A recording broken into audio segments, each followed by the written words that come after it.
Hi friends, இந்த வீடியோவில் பார்த்தீங்கன்னா சென்னை டு பழனி போகிற வழியில் பழனி கோயிலுக்கு ஒரு 5லேருந்து 7 கிலோமீட்டர் முன்னாடி உள்ள இருக்கிற இடத்த தான் நான் ஷூட் பண்ணியிருக்கேன். போகிற வழியில் காலையில் ரொம்ப நல்லா இருந்தது. நல்ல பச்சை பசேன்னு உங்களுக்கு தென்னை மரமும் அப்புறம் அந்த மலைப்பகுதி இதெல்லாம் பார்க்குறதுக்கு ரொம்ப அழகாக இருந்தது. அது மாதிரி நீங்கள் கோயிலுக்கு போகிறீங்கன்னா மலைக்கு மேலே 6 மணி போல் நீங்கள் காலையிலேயே ஏறிடுங்க.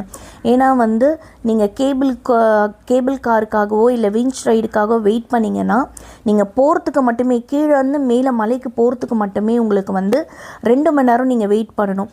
கிட்டத்தட்ட நீங்கள் போயிட்டு வரணுன்னா வெறும் கேபிள் காருக்கே 4 மணி நேரம் டைம் ஸ்பெண்ட் பண்ணணும்.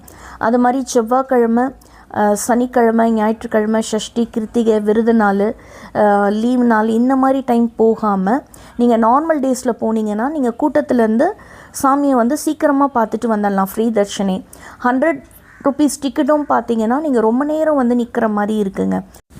யானை வழி பாதை வழியாக போனீங்கன்னா உங்களுக்கு கொஞ்சம் ஈஸியாக இருக்குது. அதுவும் கால் வலி தெரியுது. ஆனால் ஓரளவுக்கு நீங்கள் 40 நிமிஷத்துலேருந்து வெயிட் பண்ணி போனீங்கன்னா ஒரு 50 நிமிஷத்துக்குள்ளே முடிச்சிடலாம்.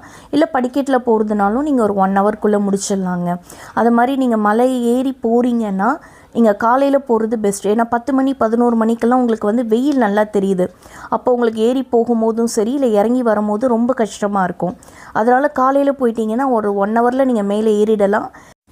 ஃப்ரீ தர்ஷன்லேயே நீங்கள் சாமியை தரிசனம் பண்ணிடலாம். அப்படி இல்லைன்னா 100 ருபீஸ் தர்ஷன் இருக்குது. அதுவும் பார்த்தீங்கன்னா உங்களுக்கு கூட்டம் வந்துடுச்சுன்னா ரொம்ப லேட் ஆகுதுங்க.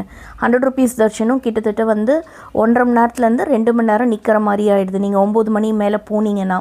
காலையில் போயிட்டீங்கன்னா இதெல்லாம் நீங்கள் அவாய்ட் பண்ணிக்கலாம். ஃபோன் நீங்கள் கீழே கொடுத்துட்டு போயிடணும். கிளாக் ரூம் இருக்குது. அங்கே நீங்கள் ஃபோனை வச்சுட்டு போயிடணும். கேமரா எதுவும் எடுத்துகிட்டு போகக்கூடாது. இந்த சேனல் உங்களுக்கு பிடிச்சதுன்னா லைக் பண்ணி மறக்காமல் சப்ஸ்கிரைப் பண்ணுங்கள்.